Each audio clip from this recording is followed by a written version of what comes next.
Անցած գիշեր Իսրայելը հրետանային ու հրթիռային ծանր հարվածներ է հասցրել Գազային, իսկ վաղ առավոտից մեկնարկել է ցամաքային գործողությունը։ Դրա անխուսափելիության մասին վարչապետ Բենյամին Նեթանյահուն եւ նրա զորավարները շաբաթներ շարունակ են խոսել։ Այս պահին հայտնի է առնվազն 68 զոհի մասին, ընդ որում ակնհայտ է, որ թիվը մինչև երեկո շեշտակի կավելանա։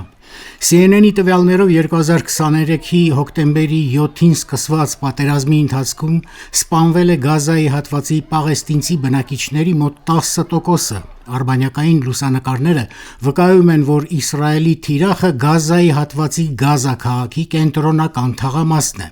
Իսրայելը ռազմական գործողությունները սկսել է 2023-ի հոկտեմբերի 7-ին հրեական ավանների վրա Համասի ահաբեկիչների անսպասելի գրոհից հետո։ Այդ օրը Համասի զինյալները սպանել են ավելի քան 1200 հրեա խաղաղ բնակիչների եւ պատանդարել 251-ին։ Իսրայելը դաժան գրոհներով հողին է հավասարեցրել Գազա քաղաքը, սարսափելի օդային գրոհը վերապրել է փրկարար Բաշիր Հաջաջը, որն ամբողջ գիշեր իր թիմով մարդկանց դուրս է հանել փլատակներից։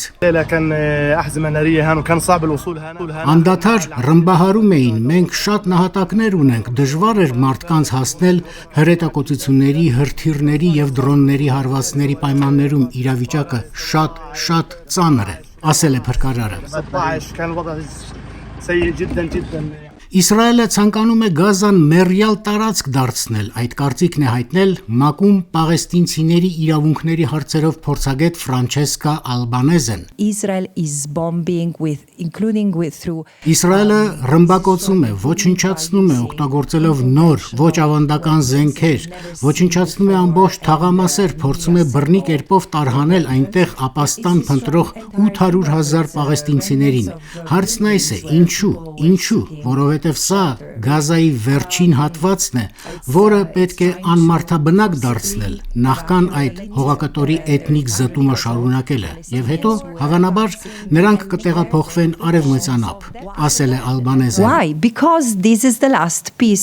Իտալուհի փորձագետի համոզմամբ այս ամենը ապօրինի է, ահա Ալբանեզեն ինչ որակում է տալիս։ Սա ցեղասպանություն է, աշխարհը լուր դիտում է, Իսրայելին զենք ու զինամթերք է տրամադրում, սա առաջին նման կոտորածը չէ, հոլոքոստը, Բոսնիայում ցեղասպանությունը Ռուանդայում, մարդիկ այդ ժամանակ գիտեին այդ ամենի մասին, այդ ցեղասպանությունները տեղի են ունեցել, քանի որ մարդիկ ոչինչ չեն արել դրանք դադարեցնելու համար։ History will remember, because it's not that this is the first genocide that is. Մինչդեռ Իսրայելը ՄԱԿ-ի կառույցներին թույլ չի տալիս մուտք գործել Գազա եւ մարդասիրական օգնություն հասցնել տառապյալներին, այդ մասին ասել է ՄԱԿ-ի խոսնակ Օլգա Չերևկոն։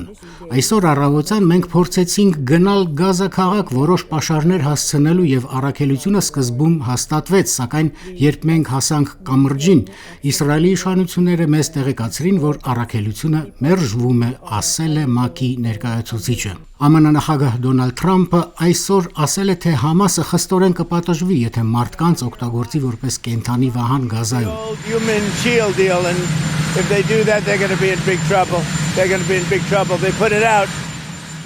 Գազայում զոհերի թիվը մոտենում է 66,000-ի։